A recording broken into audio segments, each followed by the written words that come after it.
La terre rouge avait bu mes larmes ce matin-là. Je me tenais debout, droite comme les baobabs de mon enfance, devant le cercueil de bois sombre qui contenait l'homme que j'avais aimé pendant 32 ans. Autour de moi, les voix s'élevaient en chants funèbres, ces mélodies qui accompagnent les âmes vers l'autre rive. Mais je n'entendais qu'un silence assourdissant, un silence qui avait la forme exacte du vide que Kofi laissait derrière lui.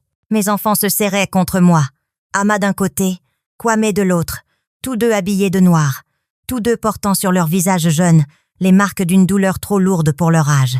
Je posais mes mains sur leurs épaules, non pas pour chercher du réconfort, mais pour leur en donner. C'est ce que font les mères. Nous portons la douleur pour que nos enfants puissent respirer. Le prêtre parlait de résurrection et de vie éternelle. Ces mots flottaient dans l'air chaud, comme des oiseaux fatigués. J'acquiesçais par politesse, par habitude. Mais mon cœur était ailleurs, perdu dans les souvenirs de notre dernière conversation. Kofi était assis dans son fauteuil préféré, celui que j'avais voulu jeter 1000 fois parce qu'il était usé jusqu'à la corde, mais qu'il refusait d'abandonner. Il m'avait regardé avec ses yeux fatigués et m'avait dit « Ma chérie, si quelque chose m'arrive, sois forte pour nos enfants. » Je lui avais reproché de parler ainsi, comme si la mort était une invitée attendue. Il avait simplement souri, ce sourire doux qui avait conquis mon cœur lors de ce marché de Lomé. Il y a si longtemps, 3 jours plus tard, son cœur s'était arrêté dans la nuit, sans bruit, sans avertissement, comme une bougie qu'on souffle. C'est alors que mon téléphone a vibré dans la poche de ma robe noire, un geste inapproprié, certainement, de vérifier son téléphone pendant des funérailles, mais quelque chose en moi a obéi à une impulsion irrésistible. J'ai sorti discrètement l'appareil, le cachant dans le pli de mon châle, et ce que j'ai vu a fait trembler mes mains. Un message d'un numéro inconnu, simple, brutal, impossible. Je suis encore en vie. 4 mots qui ont fendu ma réalité, comme la foudre fend le ciel. Mon souffle s'est bloqué dans ma gorge. J'ai regardé le cercueil devant moi, puis l'écran, puis le cercueil à nouveau. Mes doigts se sont crispés sur le téléphone, jusqu'à ce que mes jointures blanchissent. Ama a senti mon trouble et a murmuré « Maman, ça va ». J'ai hoché la tête, incapable de parler, incapable de détacher mes yeux de ces 4 mots qui dansaient devant moi comme des fantômes. Le reste de la cérémonie s'est déroulé dans un brouillard. J'ai serré des mains. J'ai accepté des condoléances. J'ai remercié pour des plats de riz jollof et de poulet épicé que je ne mangerai jamais. J'ai souri aux histoires partagées sur Kofi. Cet homme bon, cet homme généreux, cet homme qui aidait toujours son prochain. Mais à l'intérieur de moi, une tempête faisait rage. Qui avait envoyé ce message? Pourquoi maintenant? Était-ce une cruelle plaisanterie? Une erreur? Ou quelque chose que mon esprit rationnel refusait encore d'envisager? Lorsque la foule s'est enfin dispersée, lorsque les derniers visiteurs sont partis en laissant derrière eux des promesses de revenir bientôt, je me suis enfermée dans ma chambre, ce sanctuaire où Kofi et moi avions partagé tant de nuits, tant de rêves, tant de secrets. J'ai fixé l'écran de mon téléphone pendant ce qui m'a semblé être une éternité. Mes doigts tremblaient au-dessus du clavier. Finalement, j'ai tapé « Qui êtes-vous » La réponse est arrivée quelques minutes plus tard, minutes pendant lesquelles mon cœur battait si fort que je pouvais l'entendre dans mes oreilles. « C'est moi, Grace. C'est Kofi. Je ne suis pas mort. Je suis désolée.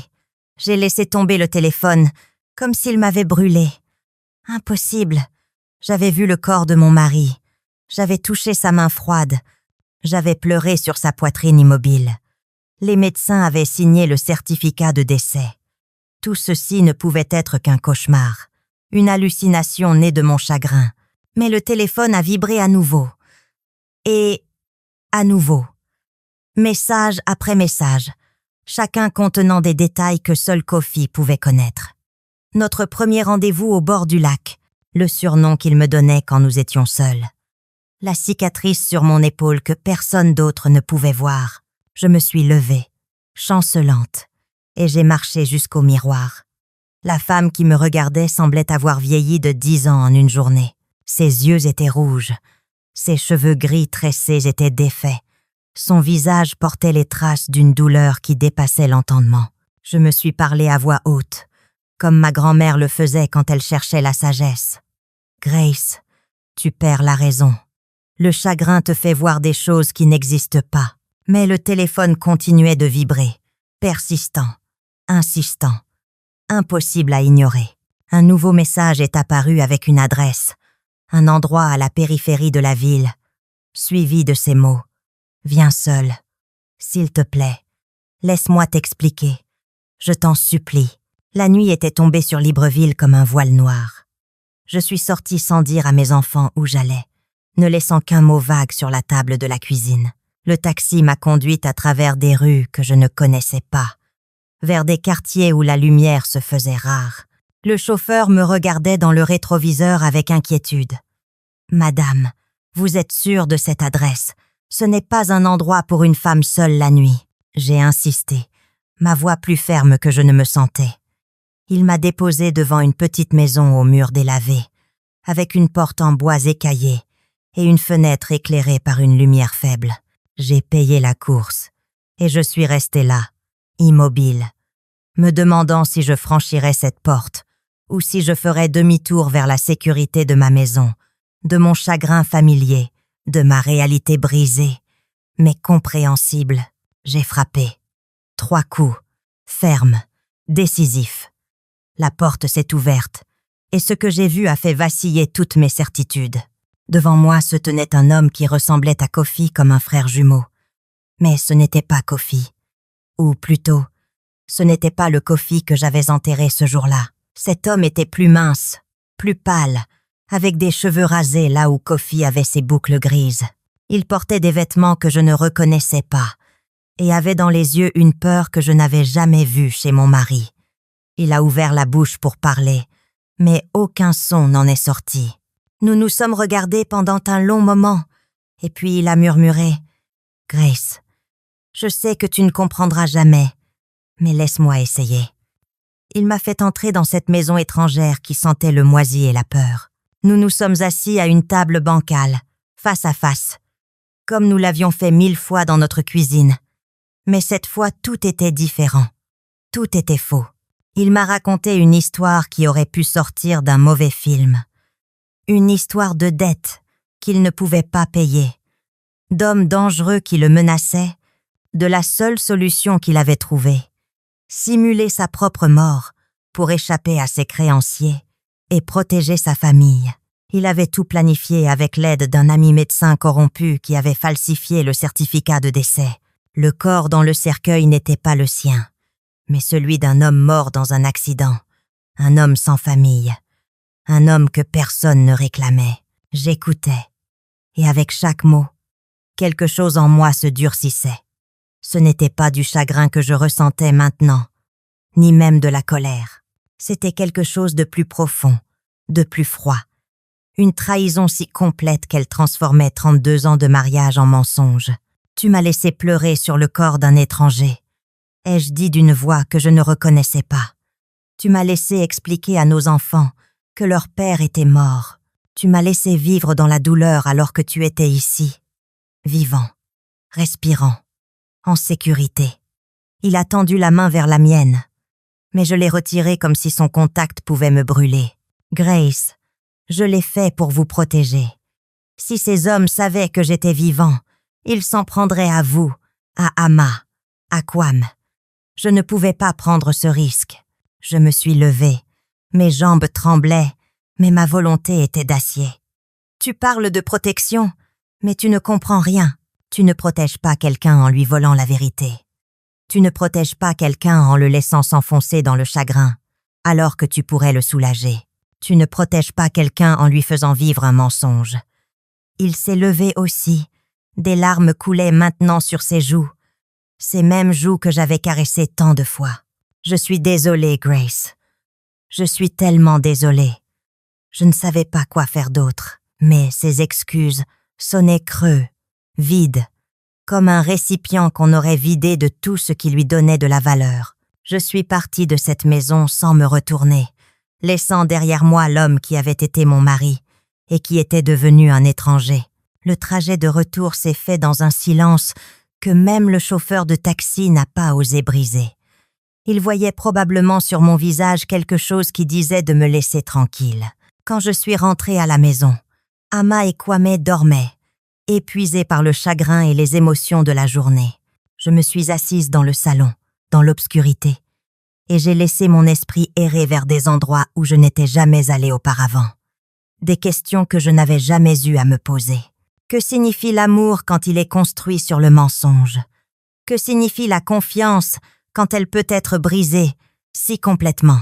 Que signifie le mariage quand l'un des partenaires peut disparaître dans la mort fictive sans consulter l'autre? Les jours suivants ont été les plus difficiles de ma vie, et cela inclut le jour où j'ai cru enterrer mon mari. Je devais continuer à jouer le rôle de la veuve éplorée devant mes enfants, devant la communauté, devant le monde, alors que je portais en moi un secret qui me rongeait de l'intérieur. Kofi m'envoyait des messages régulièrement, me suppliant de le rencontrer à nouveau, de lui pardonner, de comprendre qu'il n'avait pas eu le choix. Mais j'avais arrêté de répondre. Chaque fois que mon téléphone vibrait avec un nouveau message de lui, c'était comme recevoir un coup de couteau dans une plaie qui refusait de guérir. Une semaine après les funérailles, je suis allée voir tante Akosua, la sœur aînée de ma mère, une femme qui avait vécu 87 ans et qui portait la sagesse de chacune de ces années dans ses yeux brillants. Elle vivait dans une petite maison près du marché, entourée de ses plantes médicinales et de ses souvenirs. Quand je suis arrivée, elle m'a regardée et a simplement dit « Assieds-toi, mon enfant, tu portes un poids que je peux voir même dans l'obscurité. » Je me suis assise sur le tabouret bas devant elle, et là, pour la première fois, j'ai raconté toute l'histoire. Elle m'a écoutée sans m'interrompre, hochant parfois la tête, murmurant parfois des prières dans notre langue maternelle. Quand j'ai fini, elle est restée silencieuse pendant un long moment, ses doigts jouant avec les perles de son collier. Puis elle a parlé, et ses mots étaient comme de l'eau fraîche sur une brûlure. « Grace, tu es venue ici chercher des réponses, mais je crois que tu connais déjà la vérité dans ton cœur. Cet homme, qu'il soit Kofi ou qu'il soit devenu quelqu'un d'autre, a fait un choix qui t'a exclu. Il a choisi la facilité du mensonge plutôt que le courage de la vérité. Il a choisi de te traiter comme une enfant à protéger plutôt que comme une partenaire avec qui partager le fardeau. Mais voici ce que je veux que tu comprennes, mon enfant. Sa trahison ne définit pas ta valeur. Son mensonge ne diminue pas ta vérité. Sa lâcheté ne réduit pas ton courage. Ses paroles ont touché quelque chose de profond en moi. Quelque chose que j'avais enfoui sous la colère et la confusion. Tu dois décider maintenant, a-t-elle continué, non pas ce que tu feras avec lui, mais ce que tu feras avec toi-même. Tu peux porter ce secret comme une pierre dans ton cœur, lourde et douloureuse, ou tu peux le transformer en quelque chose d'autre. La douleur ne disparaîtra pas, mais tu peux choisir comment tu la portes. Je lui ai demandé comment je pouvais transformer une trahison si profonde en quelque chose de positif. Elle a souri, un sourire triste, mais sage. Tu commences par honorer ta propre vérité. Tu te lèves chaque matin, et tu regardes tes enfants, et tu te rappelles que tu es leur mère, leur pilier, leur exemple. Tu leur montres qu'une femme peut être brisée et se reconstruire plus forte. Tu leur montres que la dignité n'est pas quelque chose que quelqu'un peut te prendre, c'est quelque chose que tu choisis de garder. Je suis rentrée chez moi ce soir-là avec un cœur plus léger, non pas parce que la douleur avait disparu, mais parce que j'avais trouvé un chemin à travers elle. J'ai pris une décision. Je ne dirai rien à mes enfants sur leur père. Pas maintenant. Peu. Être jamais. Ils avaient le droit de garder l'image d'un père aimant, qui était mort tragiquement, plutôt que celle d'un homme qui avait choisi de les abandonner dans le mensonge. Mais je ne pardonnerai pas non plus à Kofi. Du moins, pas de la manière dont il le demandait. Le pardon n'était pas un cadeau que je pouvais lui offrir sur commande. C'était quelque chose qui devait grandir en moi, à son propre rythme. Ou peut être ne jamais grandir du tout. J'ai envoyé un dernier message à Kofi. Je lui ai dit que je connaissais maintenant la vérité, que je portais ce poids pour nos enfants, mais que notre mariage était mort le jour où il avait choisi de simuler sa mort, sans me consulter. Je lui ai dit qu'il devait vivre avec les conséquences de ses choix, tout comme je devais vivre avec les miennes. Je lui ai dit que s'il m'aimait vraiment, il me laisserait tranquille, il laisserait nos enfants tranquilles, et il permettrait à la femme que j'étais de mourir, pour que la femme que je deviendrais puisse naître. Puis, j'ai bloqué son numéro, et j'ai jeté le téléphone dans un tiroir que je n'ouvrais jamais. Les semaines sont devenues des mois. J'ai continué ma vie avec une détermination que je ne savais pas posséder. Je me suis levée chaque matin. J'ai préparé le petit déjeuner pour mes enfants. Je les ai aidés avec leurs devoirs. J'ai écouté leurs rêves et leurs peurs. Amma voulait devenir médecin. Elle étudiait tard le soir. Sa lampe brillait comme une étoile dans l'obscurité. Kwam parlait de devenir ingénieur. Il dessinait des plans de ponts et de bâtiments sur tous les papiers qu'il trouvait. Je les regardais grandir. Ces deux êtres magnifiques que Kofi et moi avions créés ensemble. Et je me disais qu'au moins cela, au moins eux, étaient vrais. Ils n'étaient pas un mensonge. Ils étaient la preuve que quelque chose de beau pouvait naître même d'une relation qui s'était terminée dans la trahison. J'ai repris mon travail à l'école, où j'enseignais la littérature française à des adolescents pleins d'énergie et de questions. Mes collègues me traitaient avec une gentillesse teintée de pitié. La pauvre veuve qui avait perdu son mari si soudainement. Je les laissais me consoler, acceptant leurs gestes de bonté, même si je savais que mon histoire était plus compliquée qu'ils ne le penseraient jamais. En classe, je lisais à mes élèves des poèmes sur l'amour et la perte, sur la trahison et le pardon, et je voyais dans leurs yeux jeunes qu'ils commençaient à comprendre que la vie était plus complexe qu'un conte de fées, avec une fin heureuse. Un jour, 6 mois après les fausses funérailles, j'enseignais un poème de Senghor sur l'identité et l'appartenance. Une de mes élèves, une jeune fille brillante nommée Farida, a levé la main et a demandé « Madame, croyez-vous qu'on peut vraiment connaître quelqu'un, même après des années ?» J'ai regardé cet enfant qui posait sans le savoir la question qui me hantait depuis ce message reçu au cimetière. J'ai réfléchi un moment avant de répondre. Je crois, Farida, que nous ne connaissons jamais complètement quelqu'un d'autre. Nous connaissons les versions d'eux-mêmes qu'ils choisissent de nous montrer. Mais ce qui compte, c'est ce que nous choisissons de faire avec cette vérité. Nous pouvons devenir cyniques et cesser de faire confiance. Ou nous pouvons devenir plus sages et apprendre à faire confiance différemment, plus profondément, en commençant par nous faire confiance à nous-mêmes. Ces mots que j'avais prononcés pour mon élève sont devenus ma philosophie. J'ai appris à me faire confiance, à écouter ma propre voix intérieure. Cette voix qui m'avait dit que quelque chose n'allait pas, mais que j'avais ignoré pendant toutes ces années. J'ai repensé aux signes que j'avais manqués, les appels téléphoniques que Kofi prenait dans une autre pièce, l'argent qui disparaissait de notre compte sans explication claire, les soirs où il rentrait tard en sentant non pas la femme d'un autre, mais la peur. Tous ces moments où mon instinct me criait qu'il cachait quelque chose, mais où ma confiance aveugle avait étouffé ces avertissements. J'ai commencé à écrire, d'abord dans un journal que je gardais caché dans ma table de nuit, puis sur des pages que je partageais avec d'autres femmes dans un groupe de soutien que j'avais rejoint.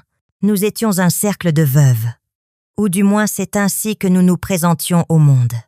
Mais entre nous, nous partagions nos histoires vraies, nos douleurs complexes, nos colères légitimes.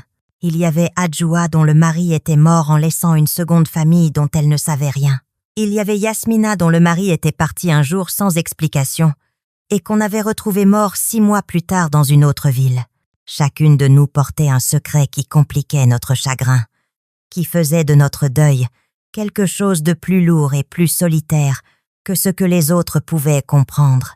Dans ce cercle, j'ai trouvé la force de parler de ma vérité. Je leur ai raconté le message reçu aux funérailles, la rencontre avec l'homme qui prétendait être mon mari, la décision que j'avais prise de garder le secret pour mes enfants.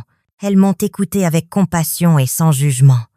Elles m'ont aidé à comprendre que ma décision de protéger mes enfants n'était pas un mensonge mais un acte d'amour maternel. Elles m'ont aidé à voir que je n'étais pas responsable des choix de Kofi, que je ne pouvais pas prendre sur moi le poids de sa lâcheté. Une année entière est passée depuis ce jour aux funérailles.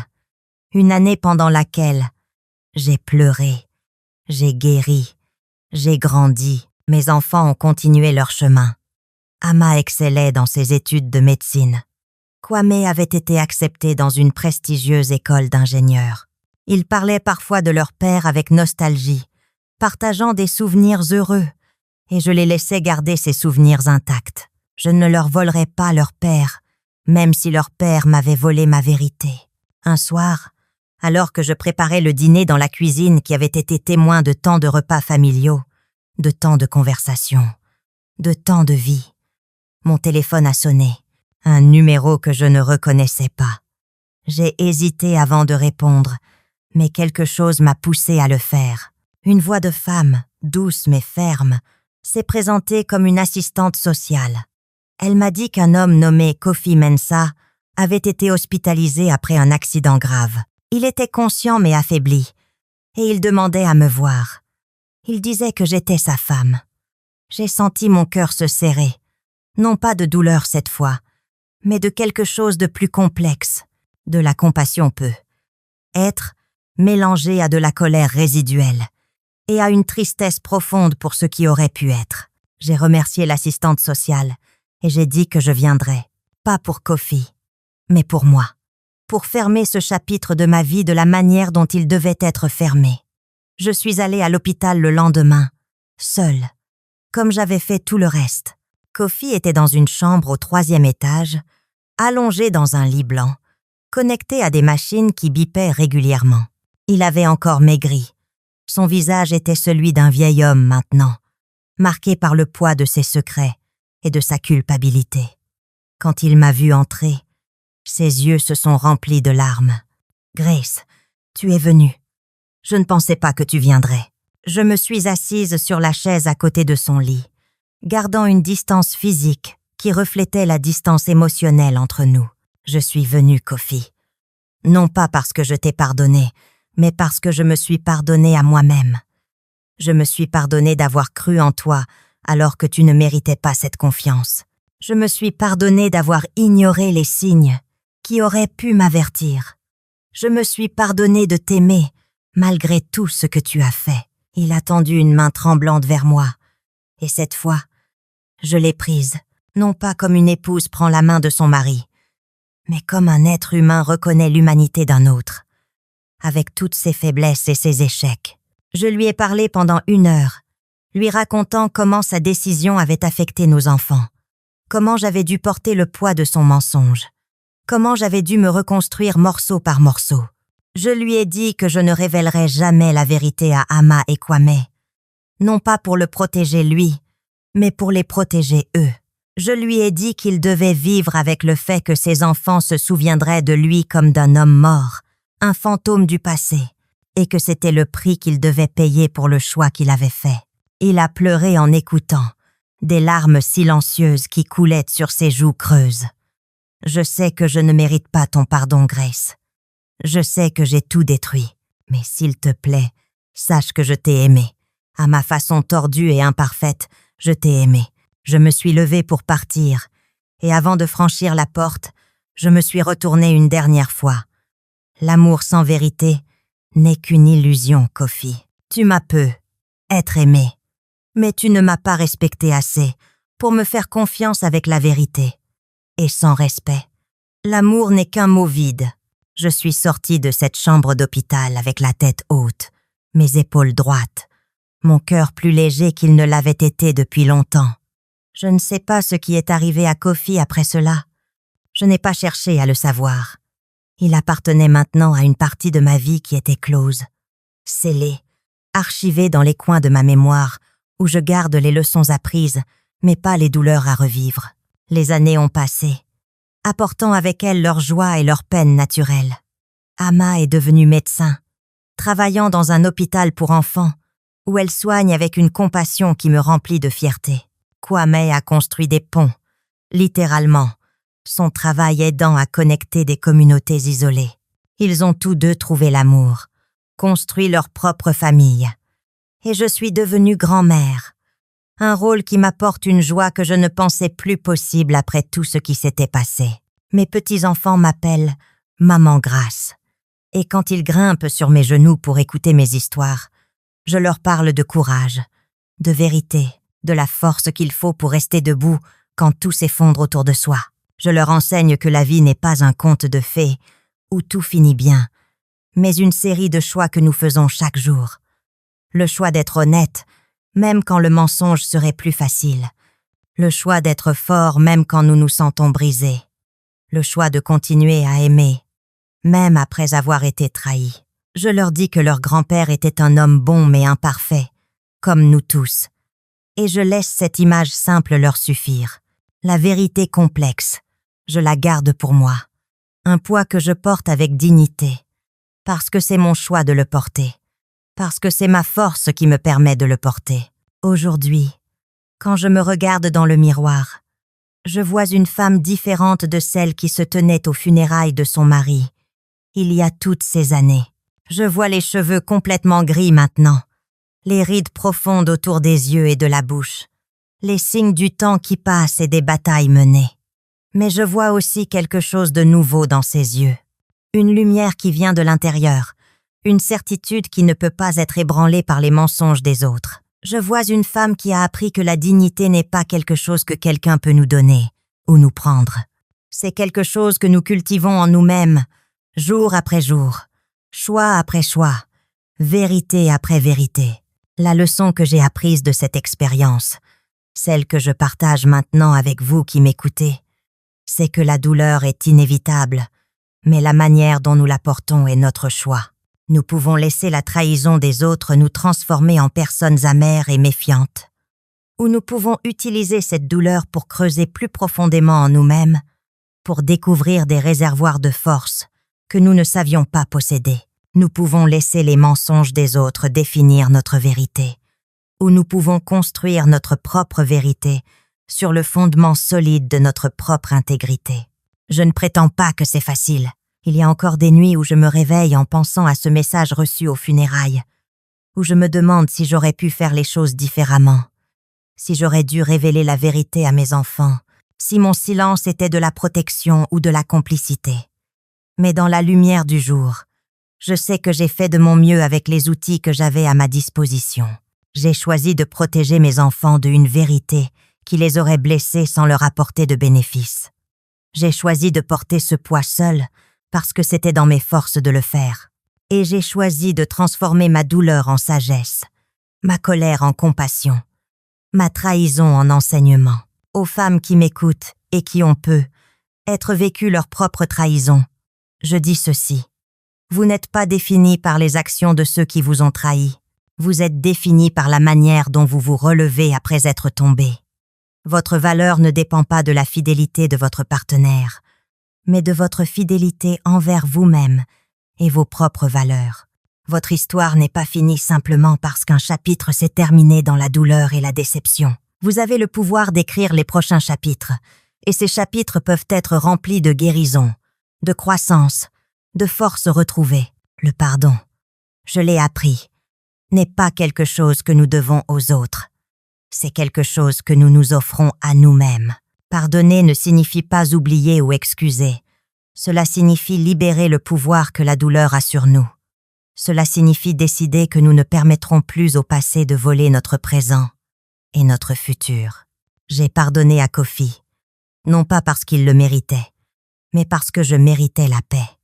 J'ai choisi de ne plus porter la colère comme un manteau lourd sur mes épaules. J'ai choisi de me libérer, même si cela signifiait le libérer aussi du poids de ma colère. La vérité, cette vérité qui m'a été volée, puis révélée de la manière la plus cruelle, est devenue mon bien le plus précieux. Je ne mens plus, pas même par omission quand ce n'est pas nécessaire. Je dis ma vérité avec clarté et fermeté. Je vis ma vérité avec intégrité et courage.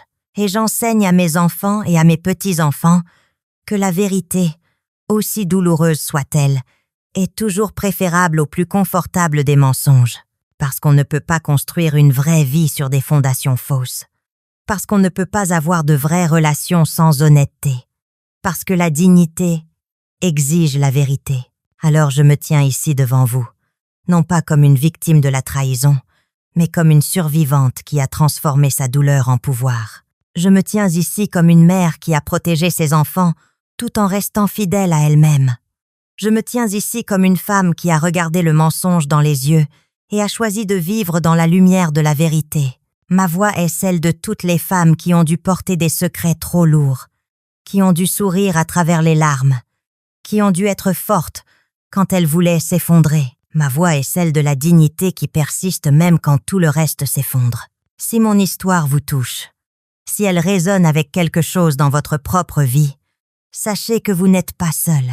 Nous sommes nombreuses, nous les femmes, qui portons des fardeaux invisibles, qui gardons des secrets pour protéger ceux que nous aimons, qui nous reconstruisons après avoir été brisés par la trahison. Nous sommes la preuve vivante que la force n'est pas l'absence de douleur, mais la capacité de continuer malgré la douleur. Nous sommes la preuve que l'amour maternel peut tout supporter, tout transcender, tout transformer. Nous sommes la preuve que la dignité est indestructible quand elle est ancrée dans la vérité de qui nous sommes.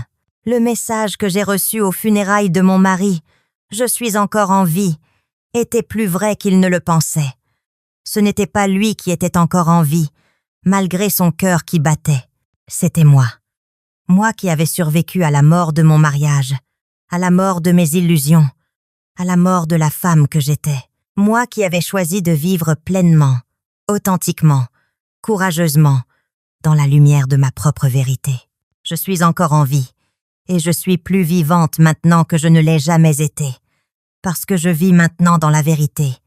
Et la vérité, aussi dure soit-elle, est le seul sol solide sur lequel on peut construire une vraie vie.